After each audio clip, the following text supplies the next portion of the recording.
Hey guys, welcome to my YouTube channel life high education. तो आज जैसे आप सभी को पता है कि IBPS PO का सेकेंड डे की सारी शिफ्ट्स ओवर हो चुकी है। इससे पहले 3 अक्टूबर को IBPS PO का फर्स्ट डे था। इस दिन भी 4 शिफ्ट्स कंडक्ट कराई गई थी और उसके अकॉर्डिंग आज के जो पेपर आए थे वो थोड़ा सा लेवल अप थे, मतलब एक लेवल थोड़ा सा उससे ज़्यादा था। तो अब मैं देने वाला हूँ आपको सेल्फ गिवन एनालिसिस। आज मेरा पेपर था सेकेंड शिफ्ट में, तो उसका पेपर कैसा आया, क्वेश्चन किस टाइप के थे, लेवल क्या था, और आगे आने वाले पेपर जैसे कि कल भी पेपर्स हैं तो पेपर कैसा आ सकता है, साथ ही साथ एक्सपेक्टेड कट ऑफ जो इस शिफ्ट की होनी चाहिए वो भी मैं आपको बताऊंगा। तो देखते रहिए पूरा वीडियो, और अगर आपने चैनल सब्सक्राइब नहीं किया है तो जल्दी से जाके चैनल को सब्सक्राइब करें, बेल आइकन को प्रेस करें ताकि मेरे आगे आने वाले वीडियोज़ के नोटिफिकेशंस आपको मिलते रहे। तो शुरू करते हैं वीडियो। तो सबसे पहले हम बात करेंगे इंग्लिश की। इंग्लिश में आए थे एरर डिटेक्शन के 5 क्वेश्चन, सिंपल थे, मतलब सिंगल लाइन में ही इनकरेक्ट जो ऑप्शन था वो आपको बताना था, तो इतना ज़्यादा डिफिकल्ट नहीं थे क्वेश्चंस। साथ ही साथ 5 क्वेश्चन आए थे डबल फिलर के। डबल फिलर में भी ऐसे कोई ज़्यादा टाइम टेकिंग नहीं थे क्वेश्चन, मतलब आप ऑप्शन उठा के उसको कर सकते थे, इतना कोई सोचने वाले क्वेश्चन नहीं थे। अगर थोड़ा सा आपकी ग्रामर सही है तो आप वो क्वेश्चन कर ले जाओगे। अब इसके बाद की जाए बात रीअरेंजमेंट की। रीअरेंजमेंट आया था ओल्ड पैटर्न पे, जैसे ABCDE ऐसे दिए रहते हैं और सब में एक एक सेंटेंस गिवन रहता है, उसे अरेंज करना रहता है कि किस तरीके से पैटर्न बनेगा। तो इसके 5 क्वेश्चंस थे, ये भी कोई इतना डिफिकल्ट नहीं था। इसके बाद आए थे वर्ड स्वैप के 5 क्वेश्चंस। तो वर्ड स्वैप के जो क्वेश्चंस थे उसमें से 1-2 क्वेश्चन ऐसे थे जो थोड़ा सा टाइम ले रहे थे, बाकी 3 क्वेश्चंस थे जो कि इजीली हो जाते, मतलब इतना कोई ज़्यादा टाइम टेकिंग नहीं था ये सेक्शन भी। अब बात करते हैं इन सब के अलावा लगभग 10 क्वेश्चन आए थे RC के।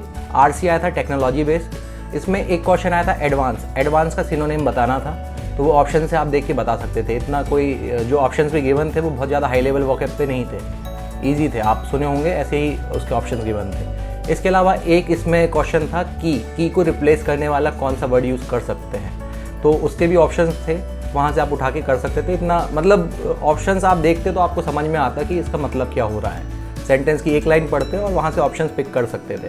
साथ ही साथ जो रिमेनिंग क्वेश्चंस थे वो पैसेज पे पूरे डिपेंड कर रहे थे, मतलब पैसेज अगर आपने पूरा रीड किया है तो आप वो क्वेश्चंस बता सकते हैं। तो अगर इंग्लिश की बात की जाए तो इंग्लिश का जो लेवल था मुझे जो लगा मेरे according easy to moderate level था।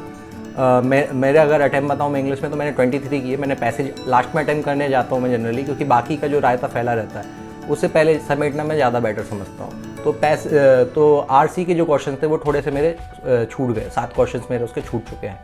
तो अब हम बात करेंगे क्वांट सेक्शन की। क्वांट में आए थे 3 DI। एक DI था पाई चार्ट पे बेस्ड, ईजी था, एक बार आप उसकी पूरी वैल्यूज़ अपने पेपर में अगर नोट डाउन कर लेते तो वो क्वेश्चन आप ज़्यादा से ज़्यादा 3 मिनट लेता।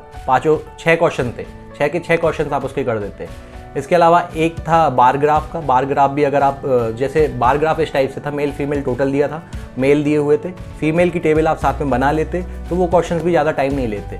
इसके अलावा एक केसलेट DI था, मैंने नहीं किया केसलेट, इसलिए मैं उसके बारे में ज़्यादा डिटेल दे नहीं पाऊँगा। साथ ही साथ क्वेश्चन थे क्वाड्रेटिक इक्वेशन के। क्वाड्रेटिक में तो एक क्वेश्चन तो डायरेक्ट कांस्टेंट जो दिया रहता है वो नेगेटिव था, तो सीधे कैन नॉट डिटरमाइन आता हो। बाकी सारे क्वेश्चन जो चारों क्वेश्चन थे क्वाड्रेटिक के वो भी कोई इतना ज़्यादा टाइम टेकिंग नहीं थे, मतलब जल्दी आप वो कर सकते थे। इसके अलावा नंबर सीरीज़ के आए थे क्वेश्चन। मिसिंग नंबर सीरीज़ आई थी, तो जो मिसिंग नंबर सीरीज़ थी उसमें एक दो क्वेश्चन थे ऐसे जो थोड़ा सा टाइम टेकिंग थे, बाकी सारे ईजिली हो जाते। बाकी 1-2 क्वेश्चन थे जिसमें थोड़ा सा टाइम लग रहा था। इसके अलावा जो रिमेनिंग क्वेश्चंस थे वो पूरे अर्थमेटिक के थे। 8 से 10 क्वेश्चन अर्थमेटिक के थे। उनमें जो क्वेश्चंस थे वो परसेंटेज CI SI इसी पे थे, जो अभी तक जो पहली शिफ्ट्स में भी देखे हैं 3 तारीख के, और जो बाकी एग्जाम्स में भी देखे जाते हैं, time work partnership and boat and stream, इन सब पे ही बाकी के जो अर्थमेटिक के क्वेश्चन थे वो इन सब पे ही थे। मैंने क्वांट में किया है 22 क्वेश्चंस, मतलब अभी तक अगर इंग्लिश और क्वांट की बात की जाए तो मेरे हो गए इसमें 45 क्वेश्चंस। अब हम बात करते हैं रीजनिंग सेक्शन की। रीजनिंग सेक्शन की बात की जाए तो रीजनिंग जो कंपेरेटिवली पुरानी शिफ्ट्स हैं उनके कंपैरिजन में थोड़ा सा लेंदी आई थी, मतलब इजीली आप देख के उड़ा नहीं सकते क्वेश्चन। पजल्स भी थी जो थोड़ा सा ट्रिकी थी, डबल वेरिएबल तो खैर आ ही रही है लेकिन थोड़ा सा लेंदी पजल्स थी, इसलिए थोड़ा सा ज़्यादा टाइम लगा है बच्चों को इस पर। मैंने वहाँ पे भी लोगों से बात की, उन सभी को टाइम लगा है, मतलब मैं अपनी बस बात नहीं कर रहा, मैं बाकियों की भी बात करूँ तो सबको ही टाइम लगा है उसमें। तो उसके अकॉर्डिंग मैं बता रहा हूँ कि रीजनिंग की एक पजल आई थी सर्कुलर अरेंजमेंट की, वो इजी पजल थी। उसमें 8 पर्सन्स बैठे थे, 4 इनसाइड फेस किए थे और 4 आउटसाइड, मतलब 2 पॉसिबिलिटी में वो पजल सॉल्व हो जाती। इसके अलावा आई थी बॉक्स बेस्ड पजल। बॉक्स वाली पजल में 6 मेंबर थे और प्लस साथ में कलर गिवन था, तो इसमें थोड़ा सा टाइम लग रहा था क्योंकि इतना इजी लैंग्वेज में वो पजल गिवन नहीं थी, थोड़ी सी पॉसिबिलिटीज़ लेनी पड़ती, उसके बाद ही ये पजल सॉल्व हो पाती। तो इसके थे 5 क्वेश्चन इसके भी थे। अब हम बात करते हैं, एक आई थी प्रोफेशन वाली पज़ल, उसमें पोस्ट वाइज अरेंज करना था। तो ये पज़ल काफ़ी बड़ी पज़ल थी, मतलब देख के छोड़ने का ही मन करता है ऐसी पज़ल को। इसको रीड करने में ही काफ़ी टाइम लग जाता। इस पज़ल में 6 वर्कर्स थे और उनके प्रोफेशन गिवन थे, तो उसके अकॉर्डिंग, उनकी पोस्ट के अकॉर्डिंग उनको अरेंज करना था। इसके भी थे 5 क्वेश्चंस। एक पज़ल आई थी फ्लैट और फ्लोर वाली, मतलब उसमें 2 फ्लैट थे और 5 फ्लोर थे, मतलब 10 लोगों को अरेंज करना था। ये भी थोड़ा सा टाइम टेकिंग पज़ल थी। इसको भी आप करने जाते तो थोड़ा ज़्यादा टाइम लगता। जैसे बाकी आप स्केल 1 की अगर बात करें RRB, तो उसके कंपेरेटिवली ये पेपर का जो लेवल था वो थोड़ा ज़्यादा लगा मुझे। और इन सब के अलावा एक पज़ल आई थी अनसर्टेन नंबर की, मतलब टोटल अगर देखा जाए तो 5 पज़ल्स आई थी इस पेपर में। इनइक्वालिटी के 3 क्वेश्चंस आए थे। इनइक्वालिटी के अलावा बात की जाए तो ब्लड रिलेशन के 3 क्वेश्चन थे, डायरेक्शन के 3 क्वेश्चन थे और ऑर्डर रैंकिंग का 1 क्वेश्चन था जिसका आंसर आ रहा था कैन नॉट डिटरमाइन। इसके अलावा एक वर्ड था कॉपीराइट, इसमें से कुछ वर्ड को उठा के बताना था कि कौन सा मीनिंगफुल वर्ड बनेगा, तो उसका वर्ड बनता रिच और राइट एंड से 3rd नंबर पे आई आता, तो वो बताना था कि राइट एंड से 3rd नंबर पे क्या आ रहा है। तो एक ये वर्ड आया हुआ था। तो अगर देखें तो ऑलमोस्ट सारे ही टॉपिक्स इस पेपर में कवर कर लिए गए थे। तो पेपर में जो रीजनिंग का सेक्शन था वो थोड़ा सा ज़्यादा लेंदी हो गया था, इस कारण से बच्चों के अटैम्प्ट थोड़े से कम हुए इस पेपर में। तो खैर घबराने की कोई बात नहीं है, जब भी लेवल बढ़ता है तो कट ऑफ थोड़ा सा डाउन होता है या फिर नॉर्मलाइजेशन से आपके नंबर बढ़ा दिए जाते हैं। साथ ही साथ एक्यूरेसी है, अगर मैं अपनी बात करूँ इस पेपर में, तो मेरे जो मैंने रीजनिंग में अटैम्प्ट किए हैं वो है 25। तो मेरे ओवरऑल अगर अटैम्प्ट की बात करूँ तो मैंने 70 अटैम्प्ट किए हैं और मैंने एक्यूरेसी अपनी मेंटेन रखी है। मतलब रीजनिंग और मैथ्स में तो मैं 100% गारंटी ले सकता हूँ कि मेरे एक भी गलत नहीं होंगे। अगर इंग्लिश की बात की जाए तो इंग्लिश में किसी की 100% एक्यूरेसी की गारंटी नहीं होती है, तो वो रिजल्ट आएगा तब मैं बताऊँगा कि मेरे कितने मार्क्स आए हैं।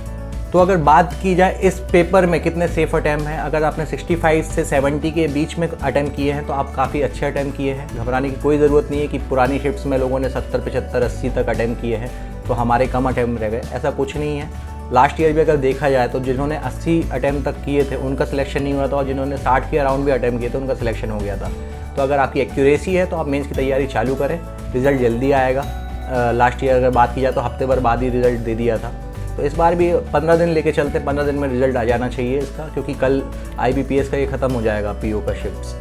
तो अगर मैं इसके एक्सपेक्टेड कट ऑफ की बात करूं तो इसका वीडियो मैं कल शाम को 8 बजे के अराउंड पोस्ट कर दूंगा, तो आप वहां से जाके एक्सपेक्टेड कट ऑफ देख सकते हैं कि कितनी जाएगी इस बार। तो मैं ओवरऑल कट ऑफ ही बनाऊँगा, शिफ्ट्स वाइज भी बताऊँगा, साथ ही साथ ओवरऑल भी बताऊँगा। तो आज के लिए बस इतना ही, मिलते हैं नेक्स्ट वीडियो में। जय हिंद।